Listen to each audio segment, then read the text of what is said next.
Kernny Comardelle. I'm a Southeast Louisiana. I'm a crab fisherman. I was told today y'all wanted me to take a little video of how we do things down here in Southeast Louisiana. I'm going to kind of explain to you a little bit about what we do. We call these pans. This is where we put our crabs in. It holds about 65 pounds of crabs. We started this morning already in the dark. We didn't film because it was dark. We got 4 pans already. That's about 250 pounds, 260 pounds. For bait, we use catfish heads. These things are really good because they're hardy, they're bloody, and if you get hungry, they're a little tasty. No, not true, we don't really eat them. Basically, the objection is, on our crab trap, we have our escape door.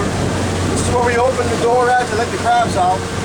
Always want to make sure this is closed good. We got a flip top for our bait box. This is where we put our bait in. You see, I already got some bait in it. And we have a float. Hardtail rope. That way we know where the cages are. We don't lose them. What we used to pick the cages up, back in the day, we used to always pick up our cages by hand. Grab it out of the water, we make a circle and pick up. And we can only run about 200 cages in a day because it was real hard, it took a long time. Now what we do is we have a rake. What I'm going to do is I'm going to release it. I got a rope that's tied to it. And I can control the depth of the rake. The rake's going to grab the cart. The momentum of the boat, I'm traveling about 2,000 RPMs. When the rake's going to grab the cart, the momentum from the pressure of the water is going to allow the cage to hit that pressure and it's going to come up right on the side. Now, I'm by myself most of the time. I got Josh, that's one of my deckhands. My son Brett's also one of my deckhands. But a lot of times they can't come and I'm out here by myself, so everything's designed to be able to run as many cages as fast as you can.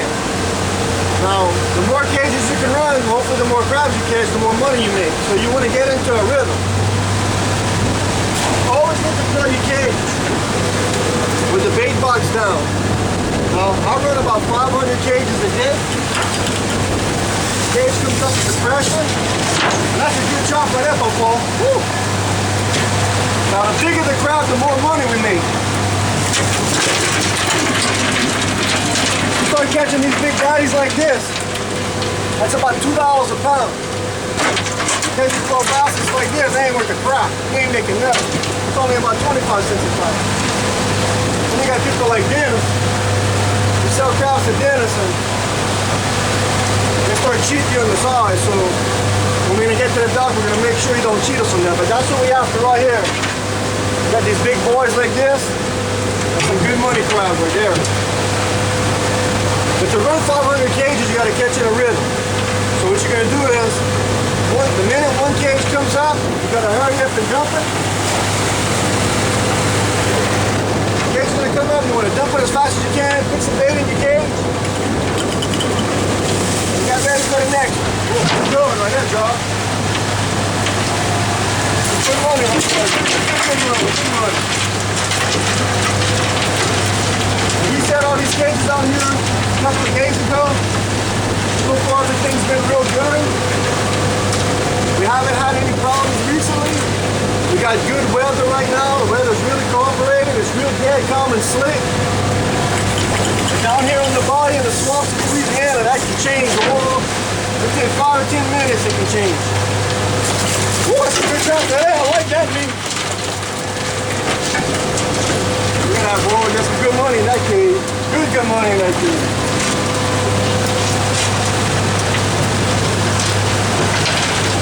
One thing, you're gonna stay in a rhythm. It's non-stop. Got a cage coming up. Get this up in there. Up in. Woo, big crowd. Good cage, good cage. You know, I've often said with crowding, I see right here, we call this a papon. Papon crab. What it is she's full of eggs. And that sponge you see under is not only the eggs, it's actually a filter system for her eggs. That filter system gets ready, produces the larvae so they can be released. It's against the law for us to have that on our boat. The minute we see one, we have to immediately throw it over. This is actually a good law because we want to make sure that the population of crabs stays sufficient for us to be able to harvest them. We also throw back any juvenile crab, any crab that's less than 5 inches from point to point. We immediately throw that back in the water, like this little fella. We want to give him a chance to survive.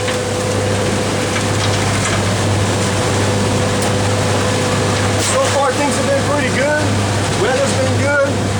Crowd's been giving pretty well. Woo, I like that meat. Oh, I like that one. Got a couple of big nails in that game. But yeah, you want to stay in a good rhythm because we're on the deadline. We need to be back at the launch about 12 o'clock. Can't be no later than about 12, 1 o'clock. Because the crabs need to be sold to dentists or to whatever bar you're selling your crabs to, so that they have time to cool them off, to package them, get them in the airplane so that they can go to Baltimore, Maryland, or Tennessee, or California, or whoever it is, that whatever market they sell our crabs to. Good kids right here, making some money right here, this is good. But you gotta stay in the rhythm, you gotta stay in the quick. You don't want anything to prevent you to stay into this rhythm. The bad thing is, there's a lot of things that stop you from this rhythm. We had pretty weather, but the weather's starting to look a little nasty already. That weather from the Gulf can just pop on you at any time. So what I'm gonna do is, this little string of cage right here, we're getting ready to stop, so I got a little spot that I went and try yesterday. We went and put cages out yesterday. I have a good feeling, real good feeling that we're going to do good over there. The crowd is almost like ammo. It gets addicted. The reason why is because I like that meat. Look at that, boy. Woo. Anyway, every single cage is like a present. Like your own little slot machine. Here's your quarter. You put your quarters in the slot machine. You release your cage with a lot of hope. Hope and pray that it does good. Sometimes it comes up. That's a good average cage there. Sometimes it comes up like a jackpot. Sometimes it comes up a nut. Bad thing is sometimes we have bad weather. When we get a hard tide or a hard current, we'll come out here the next day and all our cages are gone. And at $35 a cage, and you lose 100 cages, that's $3,500 you lose overnight. You can kill somebody.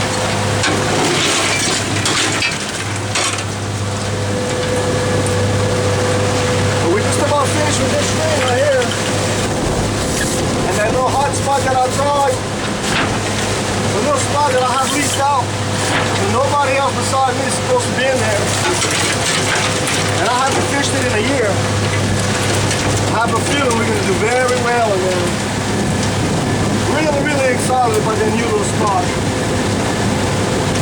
We're getting ready to head over there about right now, so Josh, we ain't got time.